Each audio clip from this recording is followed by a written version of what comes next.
akan terselamatkan? Dari catatan sejarah, kita menemukan bahwa wabah atau pandemi menargetkan sekelompok orang tertentu dan mereka yang ditargetkan tidak bisa melarikan diri. 3 wabah besar di Romawi kuno yang menimpa mereka yang menganiaya kaum Nasrani. 3 wabah di Mesir kuno menargetkan orang-orang yang tidak ditandai oleh Nabi Musa. Jadi bagaimana dengan keadaan saat ini dengan virus corona atau virus PKT? Siapa yang ditargetkan oleh virus ini? Dan siapa yang dihindarinya? Mari kita lihat beberapa contoh catatan sejarah. Dalam kitab Perjanjian Lama dikatakan orang-orang berwatak baik akan terselamatkan pada masa yang sangat sulit. Ada banyak referensi untuk kebajikan dalam Alkitab. Referensi pertama dapat dilihat dalam Kejadian. Nuh adalah orang yang berwatak baik. Oleh karena itu, seluruh keluarga Nabi Nuh akan terselamatkan. Tuhan memerintahkan mereka untuk membangun sebuah bahtera, dan ketika banjir besar menerjang, mereka akan selamat melewati bencana. Alkitab menyebutkan kembali mengenai kebajikan ketika Tuhan berkehendak untuk menghancurkan kota-kota yang penuh kejahatan, Sodom dan Gomora. Nabi Ibrahim memohon ampunan kepada Tuhan. Seandainya ada 50 orang baik di dalam kota itu, akankah engkau akan menghancurkan semua dan tidak menyelamatkannya? Tuhan berkata, jika ada 50 orang baik di kota Sodom, saya akan menyelamatkan seluruh kota demi mereka. Nabi Ibrahim terus memohon kepada Tuhan, memohon agar jumlah orang-orang baik yang terselamatkan bisa dikurangi menjadi 45, 40, 30, 20, dan akhirnya 10. Tuhan mengabulkan permohonannya. Ia berkata, demi 10 orang tersebut saya tidak akan menghancurkannya. Tuhan mengirimkan 2 malaikat yang menyamar dalam wujud pemuda tampan untuk menelusuri keadaan. Dan ditemukan bahwa ternyata hanya Nabi Lut, istrinya dan 2 putri mereka yang berwatak baik. Mereka memiliki iman yang benar dan tidak melakukan kejahatan. Para penduduk lain bahkan ingin memperkosa kedua pemuda tersebut. Moralitas telah jatuh dan perilaku bejat sudah dianggap biasa. Para malaikat meminta Nabi Lut dan keluarganya untuk meninggalkan kota. Keesokan harinya, Sodom dan Gomora penuh dengan belerang dan api yang dihujani dari langit. Karena itu, kita melihat bahwa orang-orang berwatak baik yang dijelaskan dalam Alkitab adalah orang bermoral yang karakternya cukup baik untuk selamat dari malapetaka yang menimpa manusia. Mereka yang ditandai oleh Tuhan di kepala mereka, sehingga para utusan ilahi pembawa wabah dan penyakit lainnya akan menjauhi mereka. Di timur, Tao Chang, Taoist Canon juga mendiskusikan mengenai wabah dan bagaimana mereka terjadi.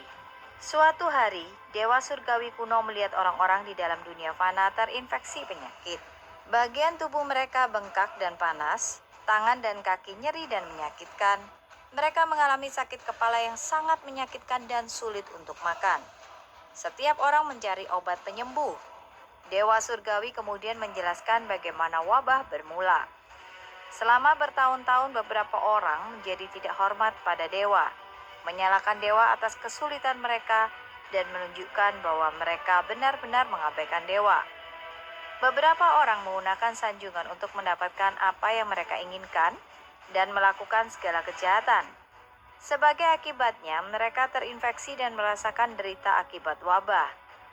Dewa surgawi memberitahu orang-orang yang terinfeksi untuk tidak memakan sayuran pedas, berbicara dengan halus dan bersikap lembut, berbelas kasih dan bergembira, dan menyalakan dupa di altar untuk membangun kembali komunikasi dengan ilahi, dan secara tulus memohon kepada ilahi untuk memberi ampunan. Ketika orang-orang tulus menghormati ilahi dan membaca sutra dengan hati yang murni, dewa utusan wabah akan menarik kembali wabah dan epidemi akan berakhir.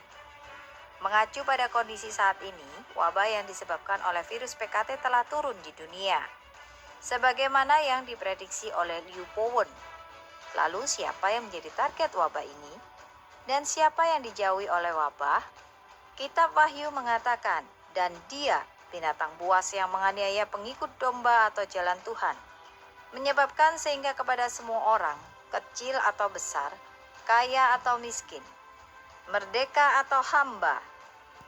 Diberi tanda pada tangan kanannya atau pada dahinya, dan bahwa tidak seorang pun dapat membeli atau menjual kecuali dia yang memiliki tanda atau nama binatang itu atau nomor namanya. Dengan kata lain, mereka yang ditandai oleh binatang buas adalah milik iblis. Mereka terdaftar di buku kehidupan iblis dan tidak bisa diselamatkan. Tindakan PKT sejalan dengan ramalan ini, yaitu penganiayaan terhadap Falun Gong yang menjadi pergerakan terbesar untuk menghapuskan ajaran Buddha dalam sejarah manusia. Itu adalah dosa besar dan akan dihancurkan oleh Ilahi. PKT memaksa masyarakat biasa di Tiongkok untuk mendukungnya. Setiap orang harus berdiri bersama PKT untuk mengkritik dan menganiaya Falun Gong. Jika tidak, Anda akan merasa bersalah secara politik. Anda akan diskors tanpa dibayar, atau didiskualifikasi dari pekerjaan atau bisnis, atau bagi pelajar dikeluarkan dari sekolah. Namun ketika Anda berada di sisi PKT, tangan Anda akan ditandai. Mereka yang bergabung dengan organisasi afiliasi PKT dan berjanji untuk mengabdi pada PKT juga ditandai di dahi mereka. Tanda yang mereka bawa adalah sabit dan palu, lambang dari PKT. Mereka yang membawa tanda PKT adalah mereka yang ditargetkan oleh virus PKT. Lalu apa yang bisa kita lakukan? Dengan belas kasih terhadap mereka, Ilahi telah memberikan manusia sebuah pilihan. Jika Anda menjauhkan diri Anda dari PKT, berhenti mempercayai kebohongannya dan melihat kebenaran yang ada,